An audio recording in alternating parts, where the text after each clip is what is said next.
Welcome back to Marketing That Pops. I'm your host, Olivia, and I'm Michelle Ringelberg. Hello. and today we have Laurel here with us. Michelle, would you like to give her a beautiful introduction? Sure. Laurel is a client of ours, and we've been working with them for several years now. We had the privilege of redesigning their website and doing some marketing for them. And so we thought they would be a great candidate to come on and kind of tell their story, help spread the love, and get word out there about their business as well. So thought it'd be great to introduce Laurel. So hey Thank Laurel, welcome you. to the show. I appreciate you having me. Thank you. Yeah. So, Laurel, on our podcast, every week, what we like to do is we start with a debunked myth. And, this can be a number of things. And we like to kind of just get into it and let people know what the real tea is on the situation. So, we've heard lots of things about the cannabis industry, but one thing that we've heard is that the cannabis industry is a gold mine. What do you have to say to that? I have a lot to say to that. Yeah, I actually come across that a lot when being a consultant in the cannabis industry.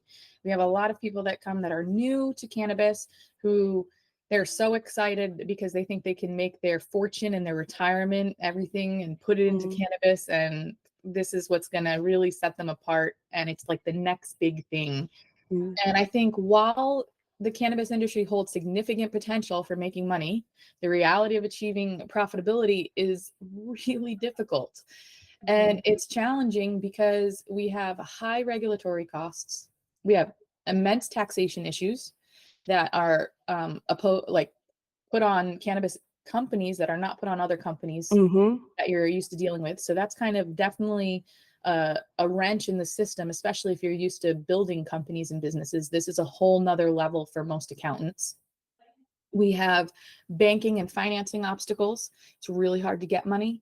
The market saturation is pretty intense in most of the states. Only a couple have a lot of area for you to make money, that because they're not oversaturated with people producing cannabis. So there's enough cannabis, like you're in charge and you have some semblance of control over the price that you can sell the cannabis for to make sure you're making profit.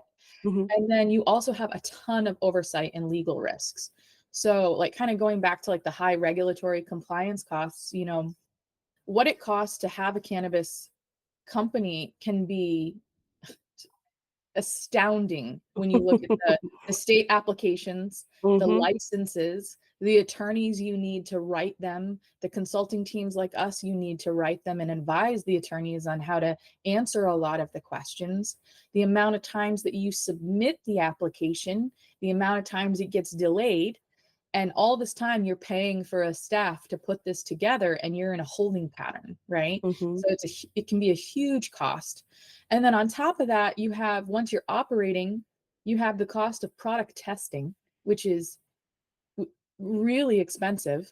And you have to incur the cost of traceability systems in place and technology in the buildings and extensive security systems and camera systems in the buildings, which is unlike most companies, right? So just the regulatory compliance cost alone, you have to be ready for. And then according to our taxation issues right now, we have something in place at the federal level called 280E.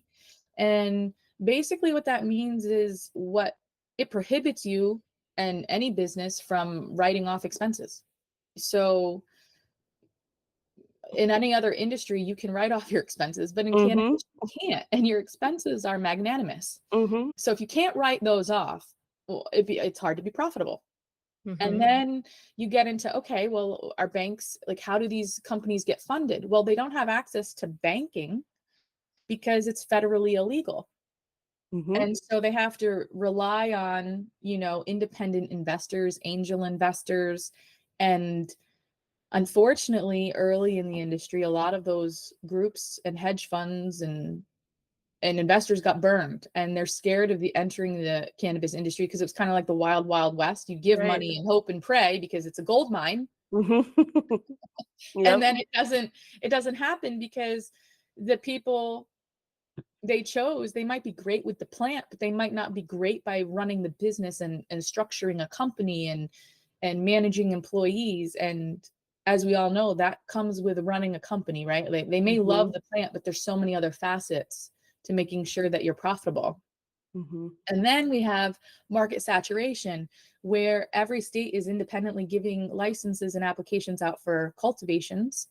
And unfortunately, I have seen in my experience that they give out too many for a state. So the overproduction of cannabis drives the price down. And the dispensaries purchasing the cannabis, now they dictate what they're going to purchase it for, because they have so many options, the supply and demand, that cultivators don't get what they need. The wholesale cost of the product is so low, it keeps them from being profitable. Right. So I would say, today I look at both New Jersey and Connecticut. They're great because there is an oversaturation, but there is an oversaturation for a multitude of reasonings. And that one is, I think the state really did a great job giving out licenses. But two, the licenses they gave out, most of them aren't even up and running because there are not finances available to sustain their phases of project build. So they're really stuck in kind of a conundrum, but that's why the ones that are up and running are profitable and doing well, because they have limited competition based on the volatility of the industry right now and the lack of funding. And then lastly, oversight. So once you're up and running, right, you have to have oversight and you have all these legal risks. So the landscape of the cannabis is constantly evolving. What is good today is not good tomorrow, and you have to be expected to shut down and change course at any moment. And that means having a very strategic legal team on board and compliance team within your facility, just watching the regulation, answering all the regulators' questions, and ensuring that everybody and all your SOPs are up to date and up to snuff on what's going on, which is very expensive.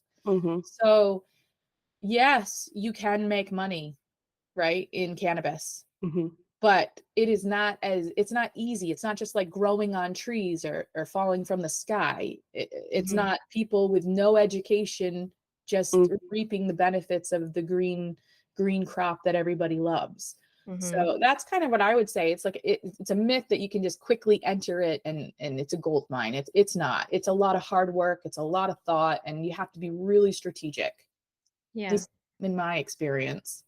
I think like in Michigan, that's a good example too, because we had major like oversaturation and we have like just blocks of dispensary, and like all of these entrepreneurs that, hey, like there's a lot of money in this. We're gonna like pop up a shop, and then a lot have been closing. It drove the price down, and people are going out of business. Big companies are pulling out, and so it's starting to kind of level out now to the people that really know how to run a company.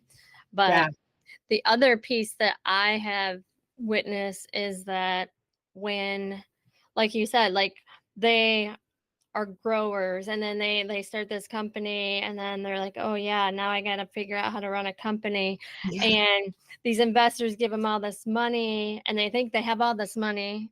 We're going to do all this thing. And then when it comes down to it, it's like, oh, wow, wait, okay. Like all of a sudden, all my money's gone because I thought I had all this money to do marketing and do this and, hire consultants. And all of a sudden it's like, now They like forgot the operating capital in their plan, right? They're like, oh, I'm going to get the equipment. I'm going to build it. I'm going to buy the strains, but I forgot I need to operate, and I'm probably not going to be profitable for a couple of years.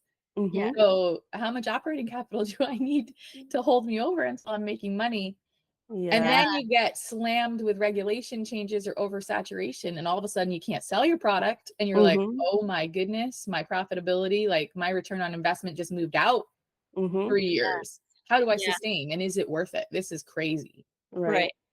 Yeah. We have a client in New York too, and They were one of the first people in New York, and they're up in northern New York. So they were one of the only dispensaries, and they were doing so great, because there was nobody around that was also had that dispensary. So people would drive for like an Miles. hour and a half or something. And now they're like putting out more licenses, and now all of a sudden they're like, wow, we got to get aggressive with our marketing because we got to retain all that business and keep them coming back, because now all of a sudden these other companies or dispensaries are out there trying to lure them away. Lowering the And price.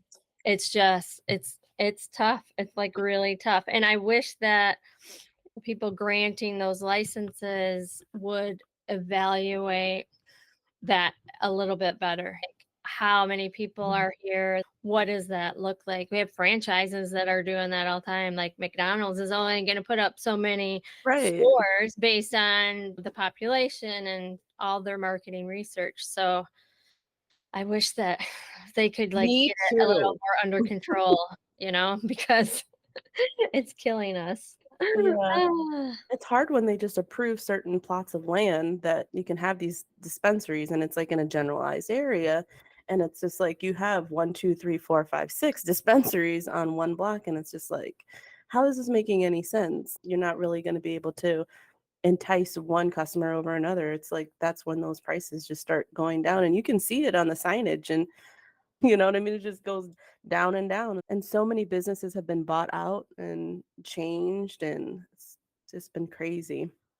Yeah, they could definitely be a lot more strategic with you. I mean, it's very easy to understand how many people are in the population of a certain state, and then based on other states, what percentage of the population is consuming. Right. And if we're consuming, how much are they consuming? And then we can know how much we need to grow for that consumption. Yeah. And if we're growing, a 10 multiple, then we know that no money's going to happen. Right. Right. Yeah, because it can't sit on their shelves forever. Like it has to get moved. It has to turn. Yeah. And so if they're growing too much, then we have another problem, and it's just Well, and then we also like that leads into what are the cultivations growing, and are they growing all one type of product? Is there enough variety going on? So that goes down a rabbit hole of choices for cultivation, and also the dispensaries, what they're purchasing. And then different states have rules about, say you're vertically integrated. So you're a company that is a cultivator, you have a cultivation license, and you have a dispensary license, and you have a transport license, and you have a manufacturing license. You have all the licenses. So you're vertically integrated. You do everything from seed to sale. But you in your dispensary can only have something like 40% of your product on the shelf, and you're required to purchase, 60% other cultivations product for your shelf. Well, then what does your cultivation do? When you're a big producer, right? Like, so you also have to be real strategic on how much you cultivate. So you're not over cultivating, because then your product is sitting in the vault, and then it becomes not sellable for so long, because you got to turn over what's on your shelves and make sure there's space for all your competitors, right. which is interesting. Yeah. They keep it fun. Don't they? They keep it fun. We're like, ooh, what today? Yeah. Yeah. And I think the other piece too is like if you're a grower, you don't have the business mindset necessarily. There are some that are, but there's a handful that are like Just focused on the plant. Yeah. Yeah, they're just like, we just love the plant, and and we're trying to elevate them to best practice for business, and it's sometimes can be challenging there too. Yeah, I think it's, we all have our special gifts, right? And so you need to make sure you build a team around you to support your gift.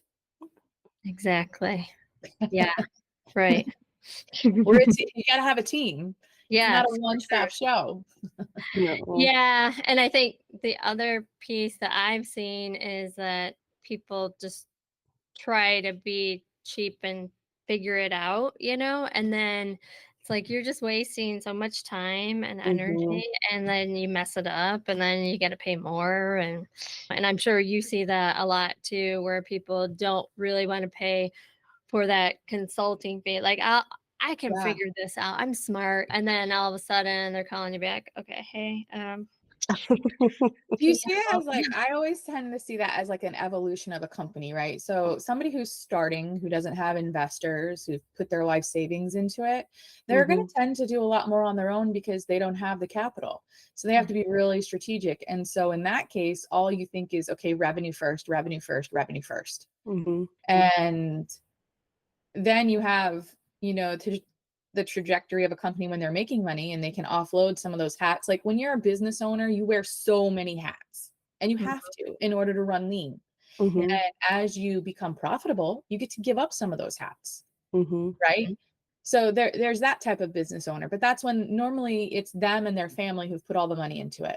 Now, if they have investors putting money into it, you hope that they've hired somebody like myself, like Bract Pistil, to say, hey, you're going to need a marketing budget. You're going to need an operations budget. You're going to need a legal budget. You're going to need a compliance budget. You're going to need to, there's the amount of security cameras you need are substantial. In this state, we need to see down every line. In that state, we can do a globe 360, but not every state is the same.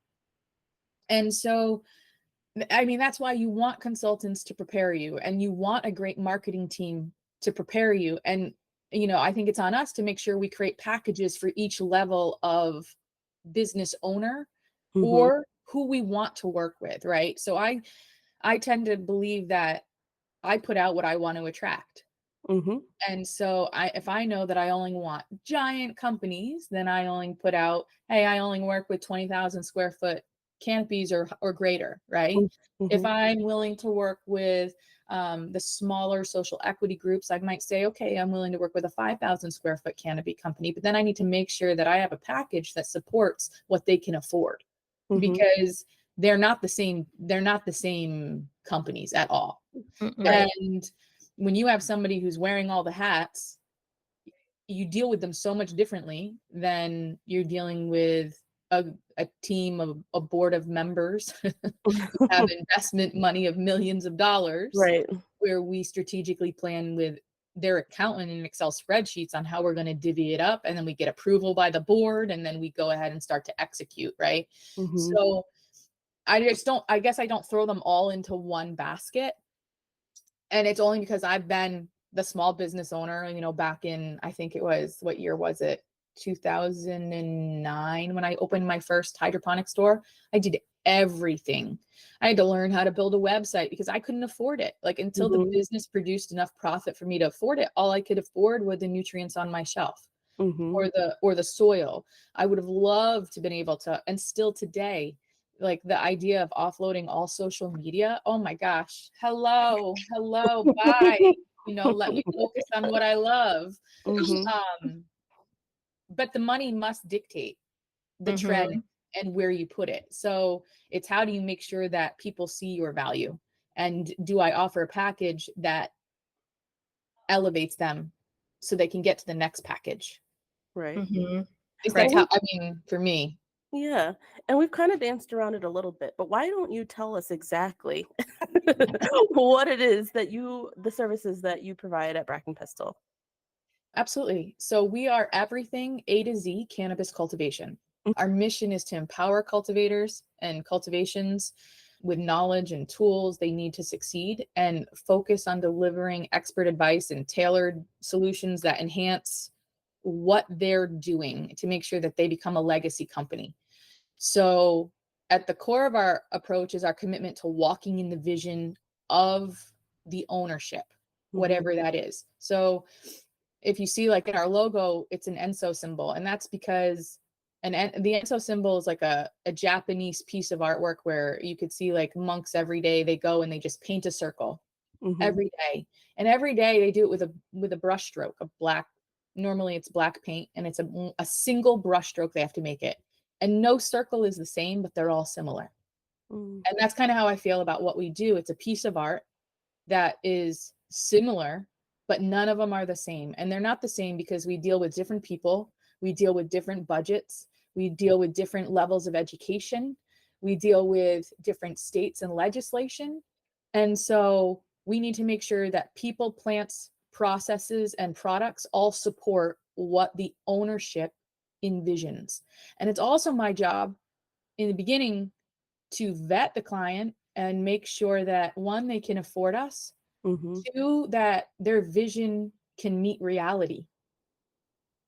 Say that part again. Their vision can meet reality, Right. because so many times they have, I think it's lovely. Most entrepreneurs are visionaries. They have Mm-hmm. these visions, and they need to find somebody, I would say like myself, who's very strong in operations, that say, okay, to get from A to B, we need to do this. Yep. And to get from A to Z, we got some letters in between, and we can't just get to the cloud, right? So we're going to break it down in steps. As my father always says, how do you eat an elephant? One bite at a time. Mm-hmm. That's my job to say, get them from here and back down to, this is what you're going to expect. We're not going to build it in 3 months. This Right. is going to take 2 years, likely, for the application. And you just don't get the building permits and the hoops you got to jump through. And the town has questions and the people have questions. So we are a cannabis consulting company, A to Z, whatever you need when it comes to cultivation. And I would say, like,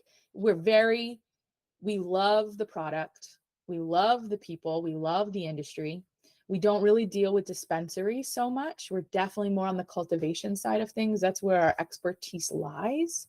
But we are knowledgeable about the industry. So we can give advice on like what strains maybe you want to pick and choose, the products you want to pick and choose. And we're knowledgeable about manufacturing. So we understand how much of the product, needs to go where. And that helps us in making sure our yield models are accurate so you can meet your return on investment in a timely manner. And that's in reality. Right. Right. So if somebody was coming to you, at what part in their process do you feel like it's a good time frame, I guess, for them to reach out to you? Because I feel like that's important. They might get too ahead of themselves and be like, oh, wait a second, I should have asked for help maybe a year ago. So at what point do you feel like that's like a good place for people to reach out to a consultant? Well, that a When great they question. get the idea? A great question, right? Because for me, it's at the beginning.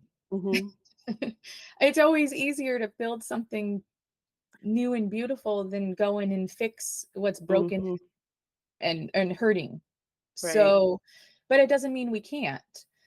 We deal with both kinds. We love, I think that actually, so let me step back. One of the things that Bract Pistil does so well is intentional facility design.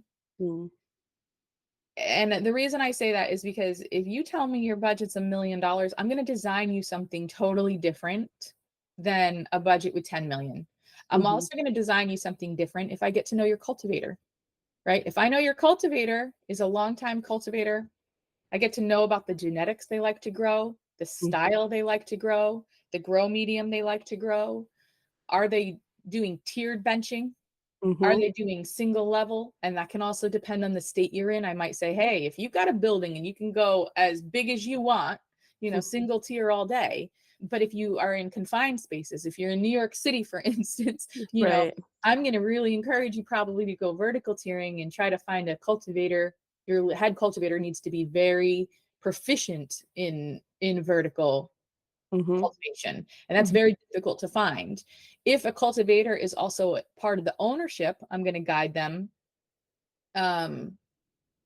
They could do probably more vertical if they felt proficient with it. And I know they're invested in it and they're going to stay there a long time. But say you have an investor group and they're like, we want to do vertical and we haven't found our lead cultivator yet. Well, what I'm going to tell them is, it's really hard to find proficient cultivators in vertical cannabis growing. And so you don't want to be beholden to the cultivator. Right. You don't want to be beholden to one person in your company. You have a lot more avenues for growth, and finding the right person to fill the team atmosphere. If you are not going the whole place vertical, I mean, you might do vertical veg, but maybe not a vertical flower. It's way more technical and it's way more expensive, but the return on investment is fantastic if you can find those key individuals and they fit your team culture and they're wonderful, right? So of course, I guess I would say I love working with people from the beginning, because I think what we do really well is design the space for their team, which will set them up to become a legacy profitable company. Now, we also definitely offer packages where, like, you know, you can, we sell packages of hours, right? So you could have Bract Pistil consult for, say, maybe you want a block of 20 hours. We could sell you that. We could sell you something by a project. So maybe you just are like, hey, I really want this license application. I don't know if I'm going to go further, but will you help me write this application for whichever state? And I could jump in, write the application, and I would give you a price for that.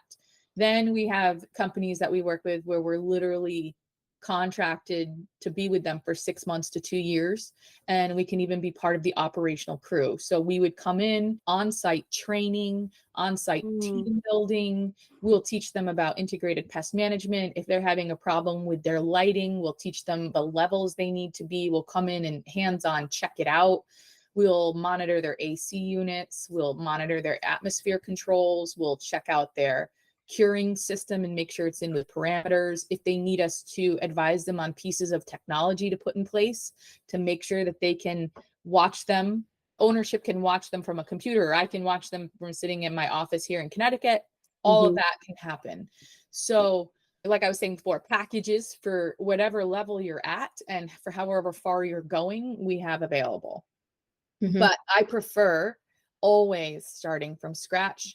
But sometimes it's fun to go into places that are already up and coming and just see how they do. I learned so much, right? I'm like, wow, I never thought of doing it that way. That's that seems easy. Or it's just different techniques. So it's also really fun to go into a place and learn from their team what they've been doing and try to extrapolate the best practices from them, and as well as what I know, and kind of share that information. And then it just builds my network, right? Now I have new growers in new places, which I love, because we all tend to share and help everybody rise to whatever level they want to be at. Do you find that when you do like a project, I think doing a project is a good example, so that they get to experience like what it's like to work with you. And then like at the end of that project, do they then say, okay, wow, I was like really impressed. I didn't understand all of these things that I didn't know. Can you now like do this other thing? Do you find that, or do you just do that project and say, there you go? Or is it kind of a variety? No, that's exactly how it works. I mean, the way we tend to only deal with maybe 5 to 7 customers, depending on the size of the projects that we take on a year. And so the way that happens is exactly like we will normally start, and they're like, whoa, I'm like fish out of water. I had no idea it was going to be like this. I absolutely want you to continue to advise me and teach my staff or update this plan and move with me through the project. And what's nice is that because the projects take so long, the application, I might write the application, right? But I'm with them the whole time. They're not paying me, but I'm in the wings the whole time waiting for them to get it done, rooting for them, answering questions as they come in, or say all of a sudden the application, they'll call me up and they'll be like, hey, listen, the town wants to understand about the odor mitigation plan. They have questions. They're not sure that it's going to be met. Can I pay you to come in and just speak to the town real quick and explain and answer any questions to like waylay their concerns? And, but an application process can take a year. Right. And then next year they're like, oh, we finally got it. Yes. And that we're all excited. And now they're at this stage of investment. Can I get the funding? Right. And if they get the funding, they normally bring us on, no problem. If they don't get the funding, we all kind of hold hands and cry in unison, because it sucks. We put a year and a half into it, and it's a baby, and we had this great project, and we're so invested. I feel a part of it too. Like, I know working with you guys so many times, I'll be like, okay, I love helping people come up with their brand identity. And then I love to be like, okay, ThrivePOP, now help us out. Like, these are like the key pillars we came up with that really kind of resonate with the customer. Like, can we make a logo that translates? What kind of design or speaks to the style of place that Right. they want and the culture that they want, right? To me, that's so fun. To us too. And I you Right. know, like, I love to get to that point and build it. I wish more companies were able to get there right now, but investing is a big problem. And I also am glad that I only want to take money when I'm of value, right? Mhm. I wouldn't feel good just collecting a per diem paycheck each month while we're waiting for a state Right. to give us a license. But at the same time, there has to be some kind of level too, because if I'm like, I only take on 5 or 7 customers, right? So if you want to make sure that I'm with you at some point, you have to kind of get into a contract with us, because I only have 5 spots to fill. Right.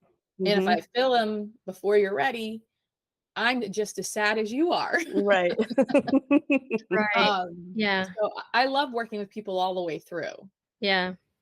Yeah, I think like for us too, like when we are working with clients, like we take ownership in it, right? It's Mhm. like that's Like our our baby. baby. Yep. That's our like, no, you can't do that. You have to do it this way, you know? And Mhm. so when a client goes, okay, like, you know, we don't have money, and we're like, no, but this is like our thing and we just made it. And so we want to make sure that like we're still taking care of it, but it just doesn't always work out because of the finances or stuff's happening in the industry that it's like uncontrollable.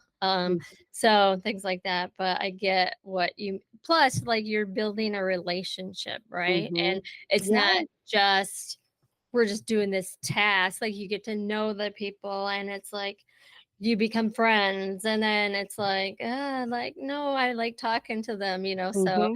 it's hard all around. So Yeah, we feel ownership for the project. I mean, that's the goal. Like, that's the type of consultant and the type of marketing company you want, is somebody who feels your brand and also is thinking, okay, how can I make this reach the people? How can I make this resonate? How can I help make you successful? Because if you're successful, I'm successful. If you're not successful, I'm not successful, and I have to now put my energy into a new project. Right. yeah. And we, as you all know, it's a lot of energy. It's a lot of caring when you're thinking about colors, even colors of a Oh logo. yeah. You're thinking about, you know, who am I trying to attract? What Mhm. level am I trying to attract? And one of my favorite things is normally when new customers you get, they're like, we want to grow the best. Mhm. I'm like, but do you? But do you? Mhm. Because who buys the best?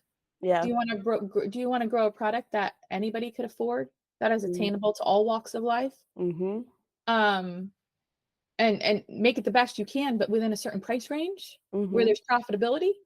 Or do you want to grow the best? Because part of growing the best, and we talk about this as a team, and even with a lot of our customers, are like, are you planning on paying hand trimmers? Right. Because if you want to grow the best, then you also need to have the best vault for curing. Mhm. And then you need to have the best trimming. And that means not trim machines, right?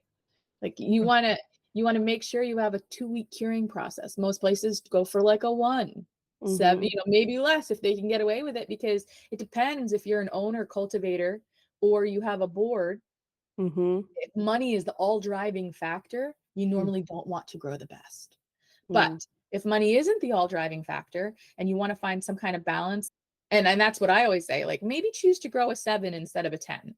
So we get the best of both worlds, because they're reaching for profitability. It's still a business, but you care so much about the product that, and you also want to make sure anybody can get it. Or are you going to be like Apple, right? Mhm. And no, I'm selling a $1,600 computer. That's what I'm selling. Yeah. Mhm. There is no $400 version, Right. right? And that's awesome too. But just diving into that mindset and making sure they're prepared Mhm. to accept the challenges that come with it and have the operating costs they need Mhm. and Right. protection to get there. And they're going to need advertising. If you want to be the Lexus of cannabis or the Apple of cannabis, you have to you make different choices, which are scary because they're not profitable immediately. Right. Yeah. And Apple didn't start out being the luxury brand or the 16, right? Like Yeah, they yeah, yeah. started out, like you said, baby steps, right? Okay, let's try this. Okay, now let's try this. Okay. Mhm. And even I've seen with some companies that we've worked with, growers and dispensaries, it's like, we're going to be the luxury brand. And all of a sudden, okay, well, no, we're not willing to like pay that much for the packaging, or we're not, so it's like setting expectations. I'm I love telling that. you. Bringing that realism. I'll write down. This is Yeah. gonna be 2 years. This is gonna be a year. This is gonna be a But you need that. I'm sorry, you thought 500,000. This is a $5 million project. Do we want to move back to 5,000 square feet? Because I can help you there. Right. You know, are we gonna phase it out? And if we phase it out, that's awesome too, right? So let's get the building that can get us to go big, but we know that we can only afford this much. I'm going to advise you to phase it in certain years. And we're going to do all your electrical in the base year. So that way we don't have to interrupt business in the first section. But then in phase number 2, we're going to do this, this, and this. And this is going to increase the yields and the yield modeling by so much. And so your return on investment is going to be magnanimous at that point.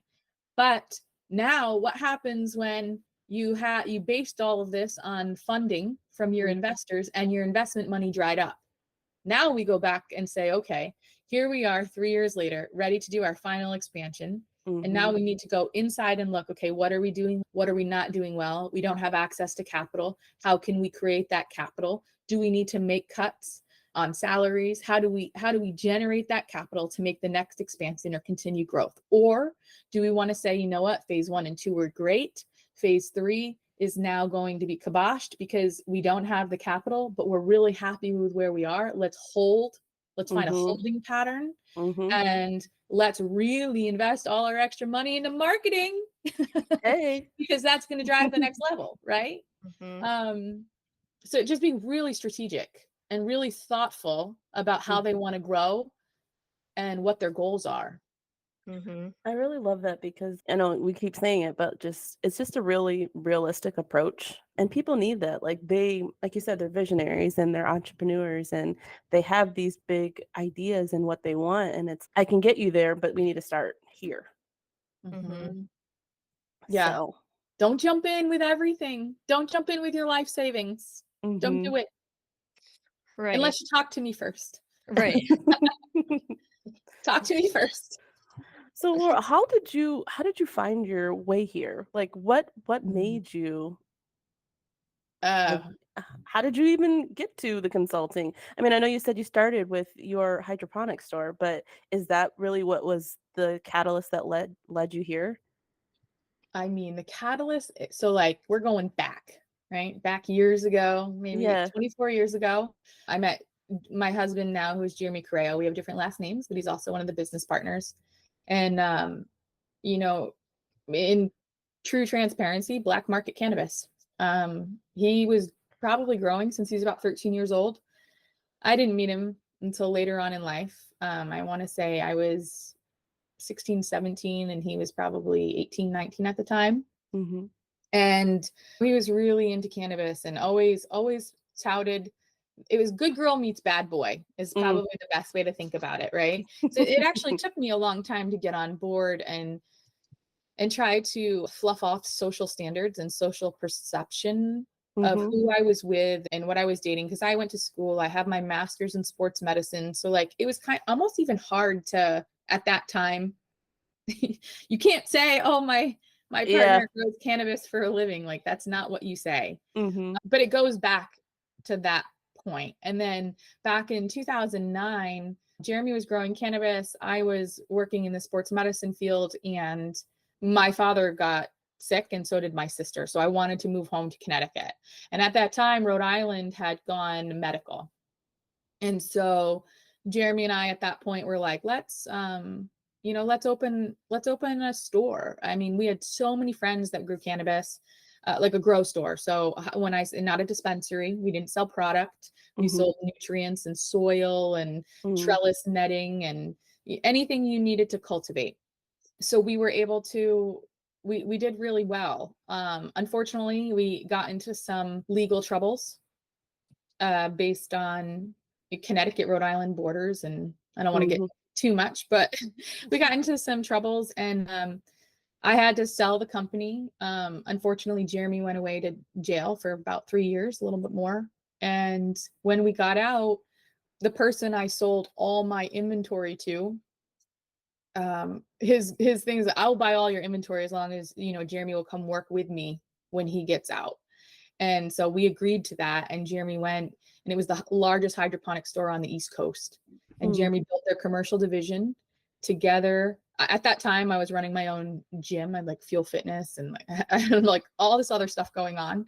And he was like, "Come work with me." And I was like, "No, no, no, no, never again." And, I will not do that again.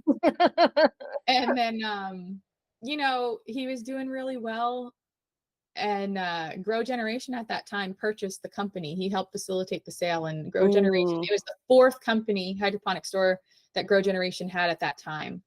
And so Jeremy went to go work for Michael Salomon and Darren Lampert at Grow Generation. And honestly, we love them. Like we just adored them and we adored what they were doing. And they asked Jeremy to create this commercial division. It wasn't there. It was non-existent. They had tried a couple times and failed. And so Jeremy was like, "Laurel, I can do this, but I can't do this without you." And why is that? Because Jeremy's a visionary and I'm operations, right? So what Jeremy dreams, I like to make happen, like put it in place. And I'll also bring him down, like, "Listen, I know we want to do that, but like we gotta go here first and we gotta go there first." And Jeremy's he's brilliant with the plant. He's brilliant with design, years and years and years of experience with strains, genetics, the network across the country and who he knows. And so we started at Grow Generation, the commercial division, and we went from 0 to about 110 million in 5 years division. And we had like 50 employees under us and we were loving it. But the hours were extensive, you know, and working across the country and sometimes outside the country. At the time, like we were just on call. Our phones were on call 24/7. Both of us were going. We were making, you know, we made great money. We had great respect. We had lovely appreciation for Michael and Darren and the teams. I loved my Grow Generation commercial division more than I can ever express. The way the people worked for me and worked with me, they were incredible. But at some point, our home life became, we needed balance. And so when Jeremy and I stepped away, I discussed with him, Ben Handwerger, and he was up in Massachusetts. And I just loved the way that he operated his facility. It was a huge commercial facility, beautiful, clean, organized. I mean, to find a cultivator team that was organized and I worked with hundreds at Grow Generation, thousands at Grow Generation, right? We'd probably been in more cultivation facilities than anybody could ever even imagine. And Ben really stood out to me as like absolutely one of the best. And so at that time, Ben had stepped back from where he was working, and Jeremy and him were talking, and we decided, hey, what if we did something where we don't work with thousands of customers, but we work with just maybe a couple, and like we have a home life, you know, and our goal isn't to make millions. Our goal is to, you know, see our families and spend time and really live to kind of the core values that we love and find the love for cannabis again. So it's not like, sometimes it's really hard when you're designing and helping people make millions of dollars and you don't like them. They're not good people. Like, I just want a company where we attract good people, or we could choose who we work with. I don't want to work with a lot. I want to work with people who understand our value. I understand their value. I understand their vision. We have reality. They pay their bills on time. They have integrity. They're people of their word. They are doing something for the community. I wanted that. And I believe, like, you know, it sounds altruistic, but that's what I wanted. I can see the greed. The greed is so deep in this industry on so many levels in different places. And yet there's also so much wonderful, good, great people at the grassroots level. And we wanted to be impactful and create legacy companies for those people. So that's kind of what led to Bract Pistil. So we don't take everybody, but I listen to everybody. I talk to everybody. I'm happy to converse with them. However, I want to make sure we are the right fit, because my sanity and my balance of life and really matters. And I also want to work with people that are going to be successful. Yeah. I don't want to waste my time. I want to see my art come to fruition. Like you know, I want to see it happen. Yeah. So that's how we came here. So what would you say, like, of doing all of this was the most important marketing thing that a business needs to take into consideration? You want to put aside the operational budget for your marketing. So have true understanding of what marketing budget should be. Mm-hmm. And then also understand, I don't want to blow anybody up specifically, but trust me when I tell you that some of the best brands are not the best brands. Mm-hmm. They sell because their marketing is phenomenal. Right. Mm-hmm. So without a phenomenal marketing team, Mm-hmm. my goal would be to work with them, be like, yo, let me help you with your product, because your Yeah. marketing, you're flying off the set, like your artwork is amazing, your colors are grabbing, you know, you love your people. Mm-hmm. You know what I mean? Yeah. But let me help you with the curing process. Let me help you with your packaging process. Let's look at that water activity level. You know what I mean? Let me help you out there. But yeah, so for me, it's making sure you've planned for the budget. Mm-hmm. And then I go back to when I was looking for a marketing team like yourselves, Mm-hmm. I probably called 7 or 8 different groups at that time and blew my mind because you were the only team to respond in a timely fashion and continue to respond in a timely fashion. And so when choosing people, choose people that show up. Mm-hmm. Yeah. Right. Pick up the phone, answer the email. Like if they don't the first time, they're out. Yeah. They need to be out, you know, be responsive, be communicative. And then also once you're working with them, something that always stood out with me is I have a hard time. I don't like hurting people's feelings. And when they're doing artwork, it's personal, right? Right. But it's also personal for me. And then I gotta love it, and my clients gotta love it. Right. At the end of the day, the client has to love it.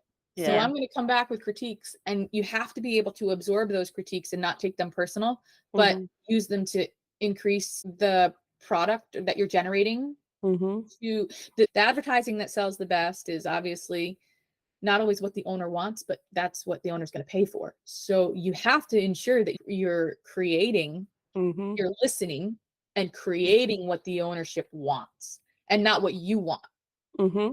Right? That's Right. the best artwork that sells. And then once you get that relationship, hopefully you can put your creative spin on it to make sure that it's flying off the shelves. Mm-hmm. Mm-hmm. But yeah, so that was not one thing. I'm sorry, Michelle. That Right. was a lot of things. No, and see, that's a trick question. There isn't one thing, right? There's no one. I'm like, oh, I don't know. Yeah. You need the money first. Yeah, I mean, you have to have a strategy, right? Just like with you, like you have to have a plan. Like you can't just like I want to do social media and it's gonna like result in this and this and this. And it's like, okay, but what are your goals? Like what are your goals with the social? You're trying to create a following, you're trying to create sales. Depending on what those goals are, that's what we like to help with of figuring out, okay, your goal is it a number? Is it like a revenue? Okay, like what's going to be the best avenue for that? Just like you do with your clients. Okay, like, all right, like you have a budget. Okay, what's the best way that we can make it happen? Right. And so, same type of philosophy with us. It's like, okay, yeah, we need to have a budget, but then what are the goals with that budget? Okay, what's the best marketing tactic for that? And then let's make it happen. But sometimes it really is about the strategy. And if you don't have that, if people just if they come to you and just say, I want this and I want this, it's like, okay, well, we can do that, but do you want a strategy? Because, it might not, maybe that's not really what you need. Just like you were saying, because they want the luxury product, but maybe they don't really have the budget for the luxury. So like we want to make sure we're setting the expectations properly too. Yeah. Oh, setting expectations is everything. The other thing I was going to say that just like always resonates with me when I'm working with these groups is getting them to be focused, because sometimes they'll say one thing and then they'll say the exact opposite in like a different sentence. And you're like, I don't like black. I love black. You're like, what? Right. Yeah. So being incredibly intentional about the vision and mission and running every single decision Hear back that. through the vision and the mission statement to ensure that you're aligned Mm-hmm. and staying focused. I always keep going Focus back to is that, right? Like, important. so if your goal is to be the best and craft, Mm-hmm. you need, like, let's define that. What Yeah, does what that does mean that to mean to you? What you? does that mean to me? And trust me, you want to define those things because they're very different, Right. and Yeah. modern versus boutique or Right. boho, or you want to understand what their feel is. And then for me, it's important that as a consultant, we work with the advertising marketing team because I want it to resonate in the culture, the team building, the HR manual, Right. the artwork on the walls, the All of color it. of the chairs. Like, it Mm-hmm. needs to feel cohesive. You want Right. with branding, you want to it's Embody so it fully. visual. Mm-hmm. It's visual, but it's also it's in your being. So when I'm working with mission and vision statements and even trying to get companies to come up with them, I always start off with asking them about themselves. Like, what are your core values? What are your beliefs? Because they need to be part of the company in order for you to be invested. Mm. Mhm. And you can't, and I often have them like reach out to everybody they know from different facets of their life. So maybe Mm-hmm. their mom, and maybe a coworker, maybe an old school teacher, maybe a coach, maybe their accountant, and say, hey, could you describe me in 3 words? Mm. Mhm. And just getting those core pieces from them, and if everybody's like, oh, loyalty came up in all of them, well, then guess what? Loyalty's got to be part of my brand because I am loyal. I clearly want loyal customers, and you will attract what you put out.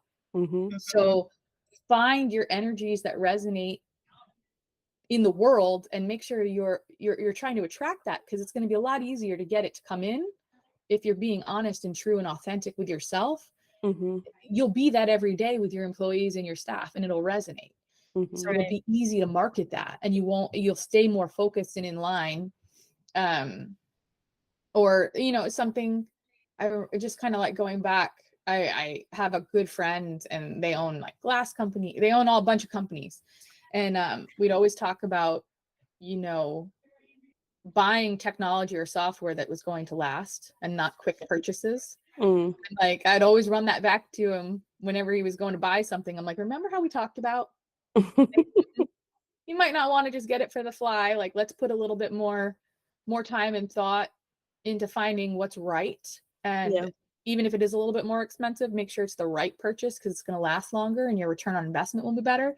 And just those little reminders, like, you're right. That's right. That's what we agree. That is true. That's how I feel. Thank you for the reminder. Let's get the right piece of equipment. Let's not be quick. Mm-hmm. Yeah. Things like that. We see that a lot, and especially entrepreneurs, they're like very competitive. So, Yeah. well, this person has a billboard, that means I need a billboard, or this person's doing right, so now we got to do. It's like, well, wait a minute, come back to me. Mm-hmm. What's the goals? Be And unique. yes, and it's hard. And back to what you were saying about, you know, like who are we? Because Yeah. like initially I'm a people pleaser. So like I'm like, well, no, like we can do lawyers and we can do this and we can do that. And I'm like, and it was like killing me because I'm like, I don't talk that way. I'm not like super Mhm. formal like that. I'm like, why am I dealing with it? Because they drive me nuts. So Yeah. finally it was just, all of a sudden you have this thing that goes off in your head like, I'm just gonna be me. Like if I just be me, and if people like Yes. me, they'll work with me. And if they don't like me, I don't want to work with them. So Yes. Mm-hmm. it's just like being transparent and here's who I am. And do you like me? Okay, let's work together. If not, yeah. Exactly. And just being picky too, I don't like these people. So, do I really want to work with them? And, are they stressing out my team and, stuff like that? Because I really want my team to love coming to work and like love what they do. And so if they're like, I don't want to talk with that client, so it's like, so yeah. Such a double-edged sword too, right? Because you're like, and we need to have projects. I want my team to have a job. So you got to have enough projects lined up to support, everybody's, to support payroll and people's income and people's growth. And it's okay. Sometimes you deal in difficult situations, but overall, like, you definitely want to ensure that your clients have the majority of the values that you do. Yeah. Right. Yeah, that's one thing that I would say that why we resonate with you is because, you're because your values and everything that you're saying, it really resonates with how we try to run ThrivePOP. And I mean, Absolutely. those are our core values. We want to work with people who are passionate people and they love what they do because it speaks. I mean, this whole conversation, you can tell that you really love and what you do, and you really care about the people that you're consulting with. So that really reigns true. Yeah. Me too. I think like passion is like very important too. And what I find is like when we start talking to people and I start bringing, I'm like, oh my gosh, we could do this, and I tend to like get excited about it. Well, then they start getting excited, and then it's like, and we need to keep that momentum, right? So it's not like, okay, I got them excited, now I hand them off to the team and they're like, yeah, okay, yes, you know what I mean? So it's like my team has to be just like me, and I have to be super excited and get jazzed up about stuff. So it's so nice. I think, and honestly, when people are happy, they do better work. It's proven science. Right. And you are, I feel like, so lucky because you get to do like logos and all that stuff. And that's all like the beginning of business company stuff. There's so much good energy in that moment. It's harder I feel like it gets harder when it's down the road, right? Yeah. And you're like, okay, we're up, we're running. I was like, oh, why do I want to spend this? Yeah, we like to start at the beginning with people too. I bet that's the best part. I'm like, let me pick your colors. Yeah. Otherwise, we're stuck with these logos that we can't stand, or like they have colors. Oh gosh, and then isn't that the worst when they pick the one you'd like the least, and you're like, okay, it's all right. It's their vision. It's what they like. I know. We have to bite our tongue sometimes. Awesome. Well, Laurel, thank you so much for coming on our podcast today. Where can people get in touch with you? Let them know where they can find you on socials and all the good stuff. Absolutely. And we'll just Google Bract and Pistil, not the gun, like the plant, Pistil. That's www.com, Bract, Pistil.com. You can also find us Bract_Pistil on Instagram. And you can just type in Bract and Pistil on Facebook and you can find it. But pick up the phone. If you Google us, you can call. And when you call, what's great is you speak to myself, Ben, or Jeremy. So we're the three owners. We're three experts. And that's all there is to our company. So, you're getting the best as soon as you pick up the phone and call us. We're definitely accessible. And we'd love to hear from anybody interested in cannabis cultivation and starting a company. Wonderful. Awesome. Thanks, ladies. Much. Yeah, thanks for hopping on. Good job, Laurel.